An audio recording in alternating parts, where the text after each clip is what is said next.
He was once the boy who brought Christmas to millions of homes, yet he himself lived a tragedy without a home. Everyone remembers clever, mischievous little Kevin from Home Alone, but few know Macaulay Culkin paid for that role with his entire childhood. The world laughed with that little boy, and when the laughter stopped, a child remained, one who never got to live his childhood. Stay till the end to see how lonely the real boy behind Kevin truly was.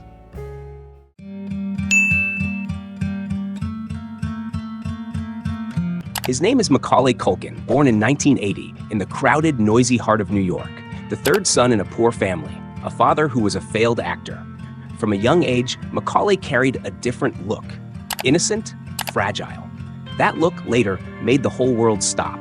At 10, he became Hollywood's most expensive child star, a familiar face every Christmas through Home Alone. Now turn back the clock, the 1990s. Home Alone, a legendary Christmas film, nearly $500 million in profit, turning young Macaulay into a beloved face worldwide, an A-list star overnight. But behind the glamour was a life he never wanted. Maybe you or your friends haven't seen it, but your parents or siblings certainly have. For more than 30 years, Home Alone has been an American Christmas classic. Macaulay Culkin, who plays Kevin, brought laughter to generations, kept the Christmas spirit alive. In my opinion, it wouldn't have soared without the perfect timing.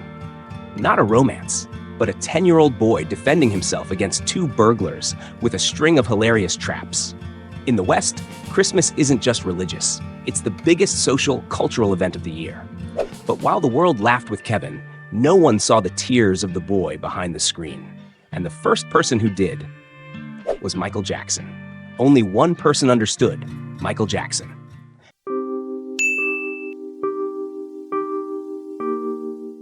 Two child prodigies, learning to grow up to the sound of clapping and whipping. For Kit, Mac wasn't a son. He was the biggest project of his life. We remember Macaulay as Kevin, the clever boy who trapped two burglars in Home Alone. Macaulay once admitted plainly, he hated me and I hated him. But suddenly, I became the sole center of his life because I started making money. He was jealous. Everything he tried to achieve, I'd done before I was 10. He was terrible, physically and mentally abusive. I could show you the scars if I could.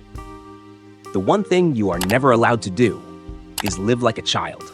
Early success made him a target at home and in public. A 10-year-old couldn't step outside without being mobbed. Once he wore a ski mask to hide, people still recognized him, even mocked. Yeah, that's him, and he's not handsome. While the world equated happiness with wealth and fame, no one in his family understood that loneliness. Only one person did, Michael Jackson. Like Kit Culkin, Michael's father used his children as tools to escape poverty. Beatings with electric wires, belt buckles, tree branches, they haunted Michael's childhood, turning him into a reluctant performance machine. Both Macaulay and Michael grew up with fathers who looked down on them, yet forced them to be the breadwinners. Between generations, a child star at his peak and a pop legend at his height, a strange empathy formed. Michael was 33 when Macaulay was 10. Their friendship unfolded at Neverland Ranch, a vast estate of games and lights, where Michael invited children to play and sometimes stay overnight. Macaulay admitted he slept in Michael's room about 10 times. Public suspicion flared. He didn't dodge it. He clarified, Michael's bedroom had 2 floors and 3 bathrooms. When I say I slept there, people have to understand the context, not what they imagine. What makes it more remarkable is Macaulay's loyalty. Through Michael's ups and downs, he never publicly criticized him. In 2005, when Michael was tried for child molestation, Macaulay testified that the accusations were unfounded. To Macaulay, Michael wasn't the king of pop. He was a friend who shared the same fate. Meanwhile, Macaulay's career kept rising. Home Alone 2, Lost in New York, 1992, earned him $4 million and grossed over $350 million worldwide. Criticized for repeating the first film's plot, yet over time, it became one of the most beloved Christmas films ever, cementing Macaulay as the greatest child star since Shirley Temple. At 12, he'd reached a height most actors never touch.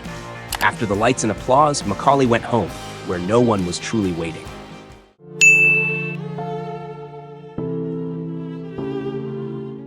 While While Hollywood celebrated Kevin, Macaulay was exhausted. He begged his father for a break, just to go to school. Kit agreed, then sent him to a new studio. I was making a lot of money, he recalled bitterly, and he made me sleep on the sofa to remind me that if he didn't want me to have a bed, I wouldn't have one. At 12, global fame, record-breaking power. And at that peak, the cruel wheels of Hollywood began to turn. Later films, The Good Son, Richie Rich, no longer thrilled audiences. Not because Macaulay was bad, because Hollywood was tired of Kevin.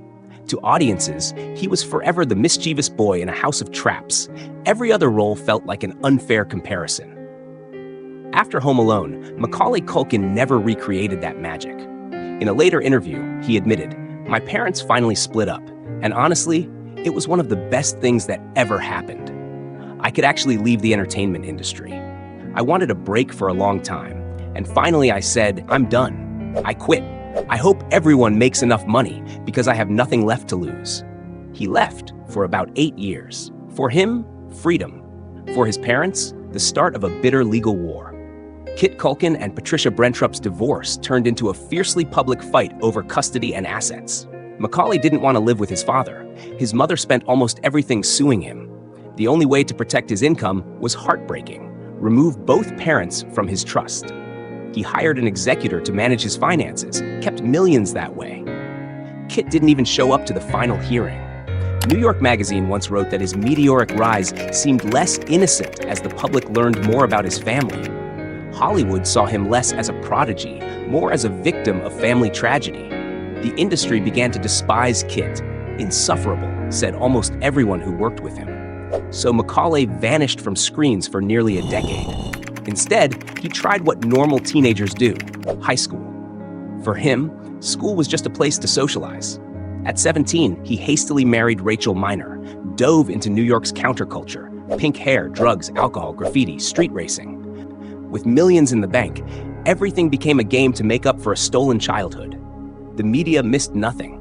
He became one of the first targets of the tabloid machine: Britney, Lindsay, Paris, and Macaulay. The difference? His downfall wasn't public. It was exaggerated into a symbol. In 2001, at 21, he defended himself. "I never did anything worse than the rich kids on the Upper West Side. It's not like we were crammed in alleys shooting heroin." During a stop in Oklahoma, police found 17 grams of marijuana and some over-the-counter sedatives.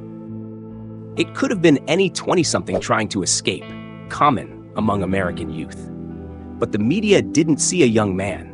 They saw Kevin McAllister falling. The scary thing wasn't the drugs. It was how the public consumed the story. When Britney shaved her head, when Lindsay went to rehab, when someone got arrested, society didn't just talk, it reveled. Fallen child stars became dark entertainment, proof of pop culture's urge to dethrone idols. Whatever the truth, Macaulay became the protagonist of that tale. The plot kept going. In 2008, his sister Dakota died suddenly in an accident, a devastating blow to someone who'd already lost so much. Before the pain eased, his 7-year relationship with Mila Kunis ended. One loss was blood, the other, love. 2 shocks, and he fell into an emotional abyss. "I was an asshole in my 20s. I was wrong, and it took years to admit it." For Macaulay, it felt like betrayal at his weakest moment. The press capitalized: emaciated photos, heroin addict, 6 months to live. No evidence, just collective gloating over a fallen legend. Later, he admitted drugs had become part of his life. A dark period. No food, no sleep, no reason to wake up. Michael Jackson's death in 2009, the friend who shared his grief, deepened the darkness. Sometimes, you have to touch the depths of loneliness to know what freedom is.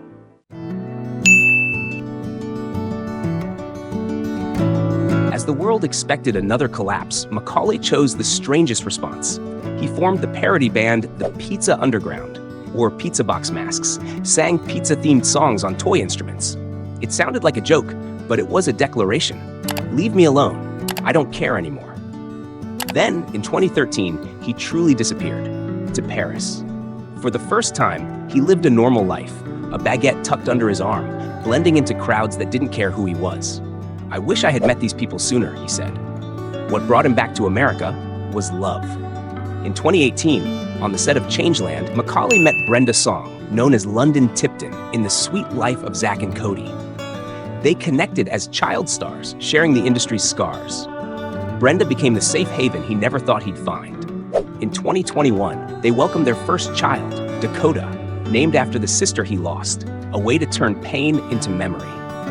Brenda helped him return to the spotlight, the Bunny Ears podcast, voiceover roles, and a stunning return in American Horror Story Season 10. This time, audiences didn't see Kevin. They saw Macaulay, a grown actor with real charisma. He said, "There are so many people I love, and I'm happy to love them back."